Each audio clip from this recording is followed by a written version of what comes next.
इस कार्यक्रम के पुण्यार्जक हैं श्री सुरेंद्र कुमार जैन, स्नेहलता जैन, सचिन जैन, मधुलिका जैन, प्रणव जैन पलवल, श्री विनोद कुमार जैन, मंजू जैन, अजय ऋतु जैन गुरुग्राम, श्री संजय जैन, निधि जैन, आयुष, अस्मिता, बनारसी दास स्टेट दिल्ली, श्री सुभाष नीलकमल जैन, सिद्धांत अक्षरा सिंघई, हर्ष सुनैना जैन, खनक अरुण्या सिंघई एवं समस्त जताराजी परिवार जबलपुर मध्य प्रदेश, राकेश जैन, मुकेश जैन, राजीव जैन, निहित, राहुल, अंबुज, अंकुर, शुभम, गौरी, प्रियांक, अरहान, अयांश, नक्श जैन, कृष्णानगर दिल्ली, श्री सागर सविता जैन, ऋषभ विहार Delhi, Shri Siddhant Jain, Prem Shanti apartment, civil line Delhi, Shri Sachin Sunita Jain, Shri Ram road, civil line Delhi, Shri Parshwanath Mahila Mandal, Raghuvarpura गली नंबर 6 दिल्ली, उषा जैन, अरुणा जैन, अनीता गंगेरू, रेणु जैन, वसुंधरा जैन, नीलम जैन। तीन भुवन में सार बीते रागे विज्ञानता,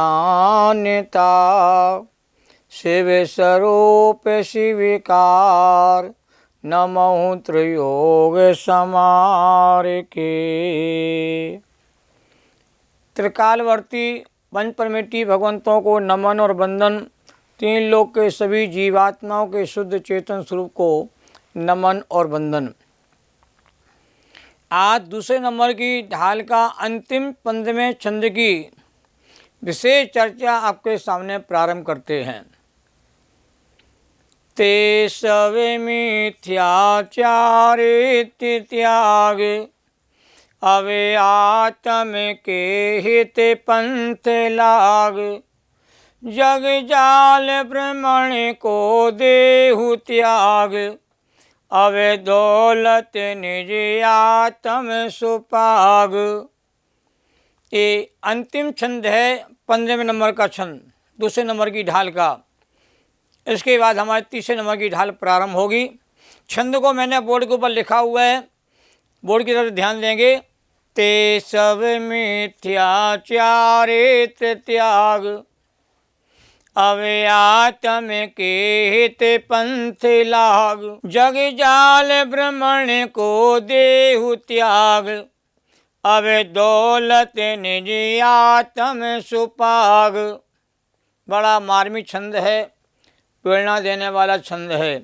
और देखिए, ते माने उन सब मिथ्याचार को त्याग माने छोड़ करके, अब आत्मा के हित भलाई के पंथ माने रास्ते में लग करके, जगजाल मन संसार के जाल में भटकने का त्याग कर देना चाहिए। त्याग देहु माने त्याग कर देना चाहिए।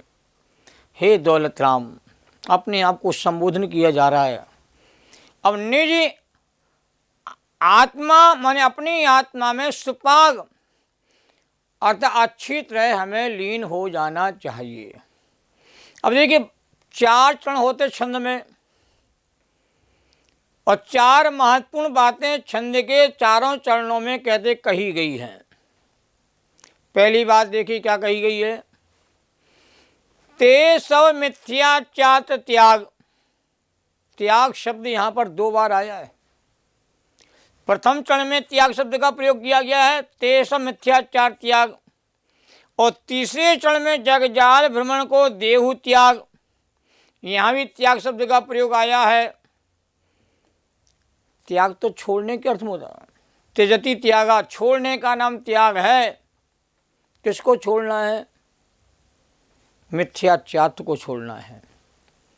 क्या मिथ्याचार अकेले को छोड़ने से काम हो जाएगा? मिथ्या ज्ञान को नहीं छोड़ना पड़ेगा क्या? क्या मिथ्या दर्शन को नहीं छोड़ना पड़ेगा क्या? क्या अगृहीत मिथ्या दर्शन, अभी मिथ्या ज्ञान, मिथ्याचार का त्याग नहीं करना पड़ेगा क्या? क्या गृहीत मिथ्याचार के त्याग से काम बन जाएगा क्या? ये बहुत महत्वपूर्ण प्रश्न है, ध्यान देना। यदि गृहीत मिथ्याचार छूटेगा तो गृहीत मिथ्या ज्ञान भी छूटेगा और गृहीत मिथ्या दर्शन भी छूटेगा। जब गृहीत मिथ्या ज्ञान चार तीनों छूटेंगे तो अगृहीत मिथ्या ज्ञान चार भी छूट जाएंगे। यहाँ भले चार का नाम लिया हो, पर वास्तव में हमारे दौलत कवि कहना चाहते हैं कि अगृहीत मिथ्या दर्शन ज्ञान चात्रो और गृहीत मिथ्या ज्ञान 6 का ही आपको त्याग करना है। और 6 का त्याग कब होता मालूम है? अगृहीत मिथ्या दर्शन के त्याग होते ही अगृहीत मिथ्या ज्ञान छूट जाता है, अगमिथ्याचार छूट जाता है, और गृहीत मिथ्या दर्शन ज्ञान चात ये भी तीनों छूट जाते। एक के त्याग में सबका त्याग होता है। कुछ का त्याग? अगृहीत मिथ्या दर्शन के त्याग में। और सम्यत्व के उदय होने पर सभी प्रकार का मिथ्यात्व के छूट जाता है। इसलिए त्याग करो भाई, मिथ्या मान्यताओं को छोड़ो, मिथ्या जो आचरण किया जा रहा है उसका ही परित्याग करो, मिथ्या ज्ञान का परित्याग करो। अनादिकाल से जीव मिथ्यात्व के वशीभूत होकर दुखी हो रहा है। सारे पाप कसाय की जड़ एकमात्र मिथ्यात्व आगम में कहा गया है।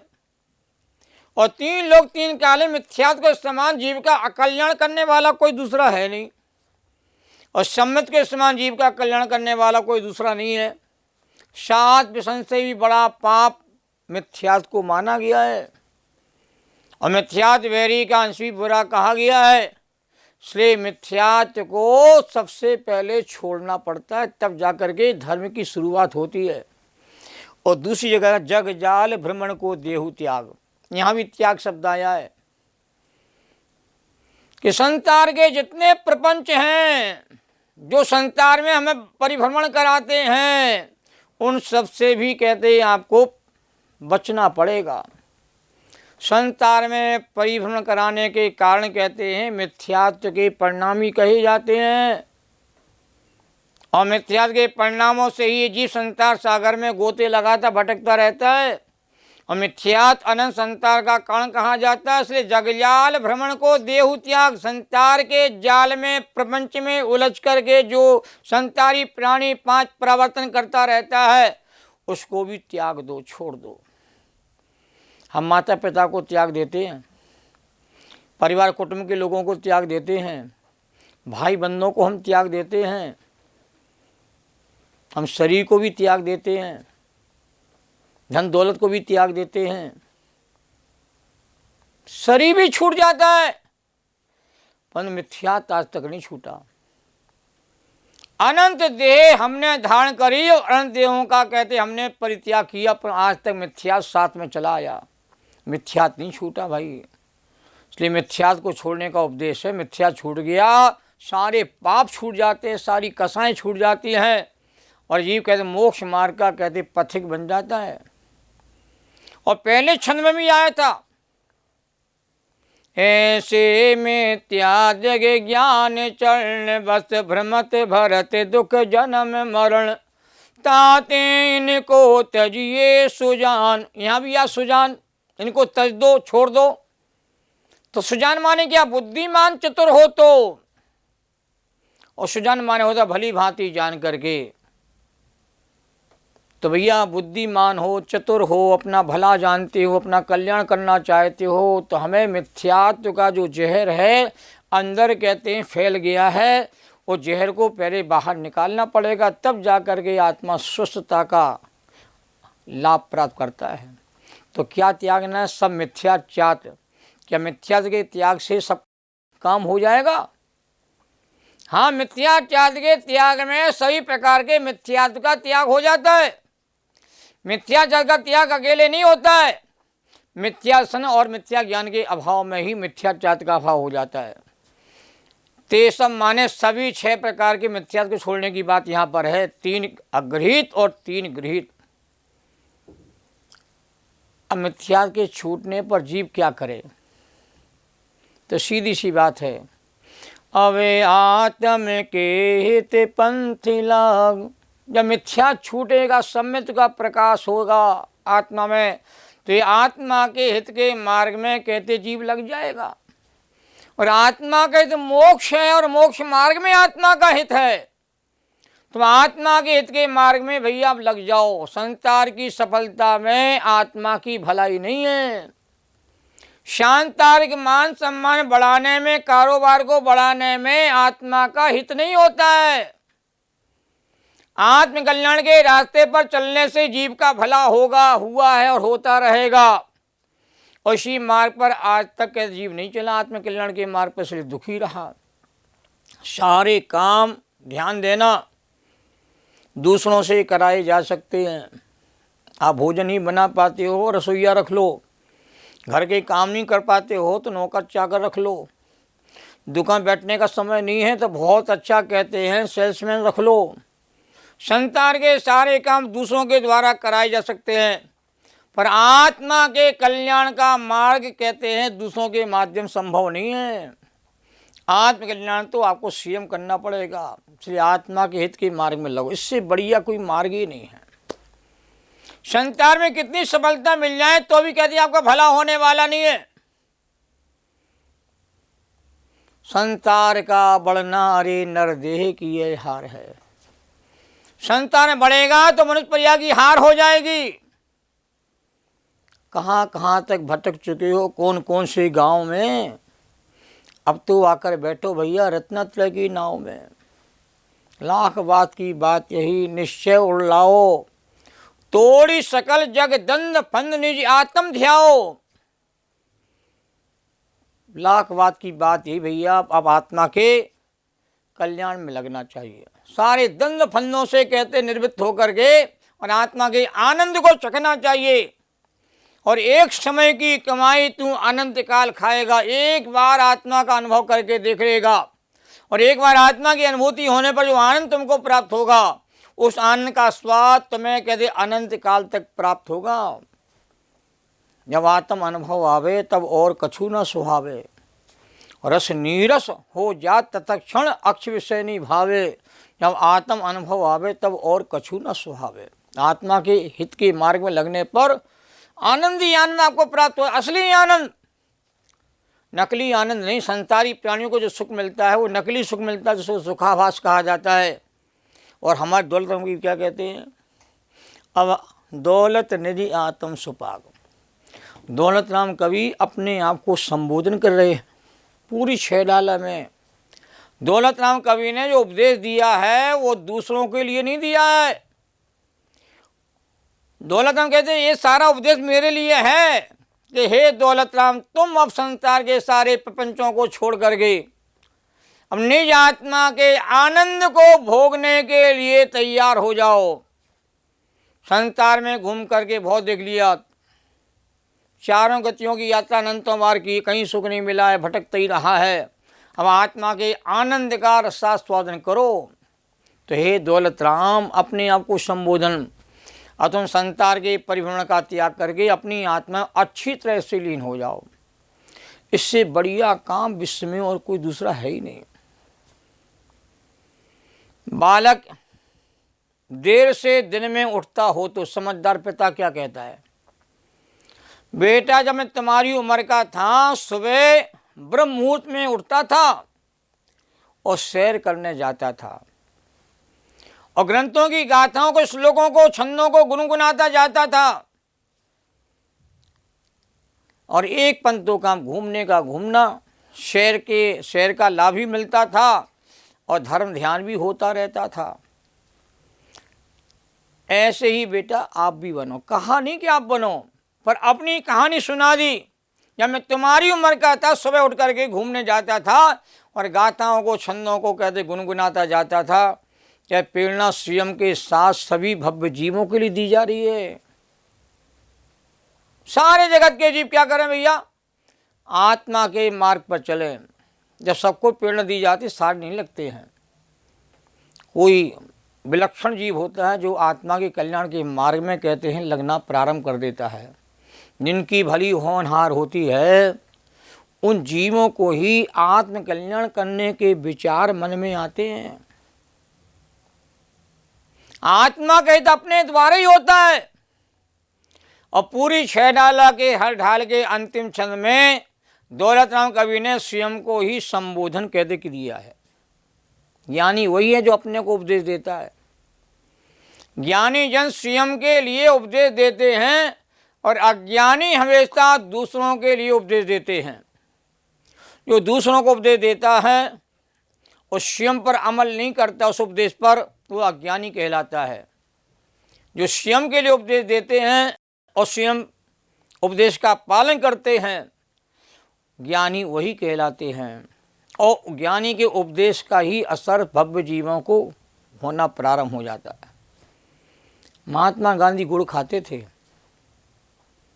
गुड़ से छोड़ा नहीं जाता था गुड़ खाना। और एक माँ आती कि मेरा बेटा बहुत ज़्यादा गुड़ खाता है, आप इस बेटे को कह दो कि गुड़ कल से नहीं खाएगा, इसके शरीर के लिए गुड़ खाना कहते हैं हानिकारक, किसी को स्वास्थ्यवर्धक होता है, किसी को हानिकारक होता है, वैद्य ने कहा हुआ है, पर छोड़ता नहीं है। तो महात्मा गांधी ने 1 सप्ताह गुड़ को कहते हैं छोड़ने का अभ्यास किया और कहा, हे माँ तू अपने बालक को 1 हफ्ते के बाद मेरे पास लाना और मैं कह दूंगा तो छोड़ देगा। आज ही बता दो ना, आज ही कह दो ना। नहीं, अभी मैं गुड़ खाता हूँ, गुड़ के स्वाद को चखता हूँ, मैं अभी छोड़ नहीं पा रहा हूँ, बालक को कैसे कह दूंगा। तो 1 हफ्ता तक गांधी जी ने गुड़ नहीं खाया और उनका कहते हैं गुड़ का त्याग हो गया।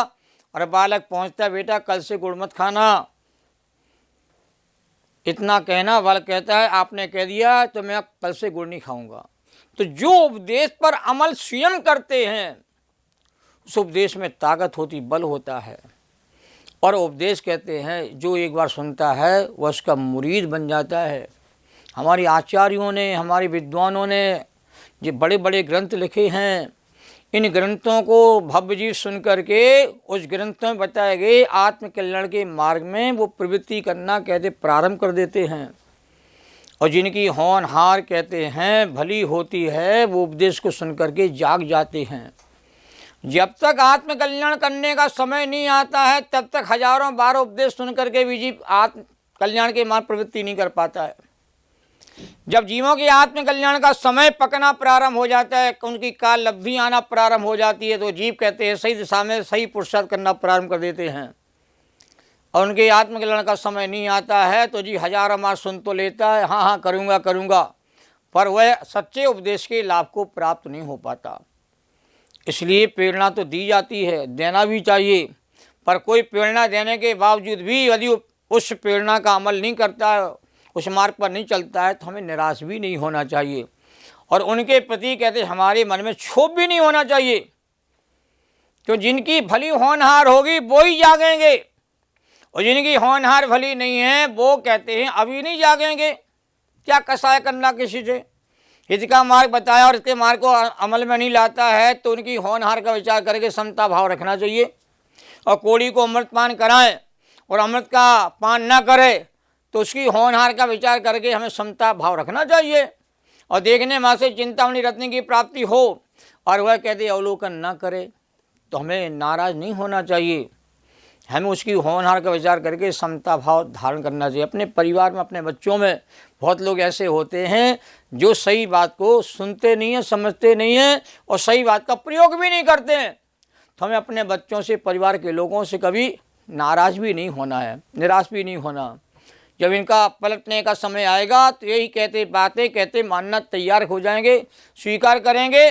पर अभी इनके सुधरने का समय नहीं आया है, इसलिए कहते हैं ये सुधरना नहीं चाहते। कहते रहो, प्रेरणा देते रहना हमारा काम है, पर प्रेरणा का यदि सामने वाला कहते लाभ नहीं लेता है तो हमारा निराश होना भी हमारा काम नहीं है। तो हमारे ज्ञानी कवियों ने आत्मकल्याण के मार्ग में कहते लगने के लिए स्वयं अपने आप को तैयार किया है। आत्म सुपाक क्या होता है, जैसे कहते हैं आपकी जलेबी होती है ना, रस के पाक में परिपाक हो जाती है, फिर मिठास उसमें से आना प्रारंभ हो जाती है। ऐसी हमारे दुल्हन कवि कहते हैं हम भी आत्मा के कल्याण के मार्ग में ऐसे तत्पर हो गए हैं, आत्मा का आनंद लेने के लिए इतनी तत्परता हमारी हो गई है कि मुझे आत्मा का आनंद चखने को मिलेगा। यही पावन काम है, ये उत्तम काम है। सब आत्मा का अनुभव करना सीखें, आत्मा की कला को सीखें तो जीव का भला होगा। जैनम जयतु शासनम सहजानंदी शोध स्वरूपी अविनाशी में आत्मस्वरूप ज्ञानानंदे पूर्ण निराकुल सदा प्रकाशित चेतन रूप, सदा प्रकाशित चेतन रूप। जैनम जयतु शासनम। द्वासांग जिनवाणी माता को नमन और वंदन।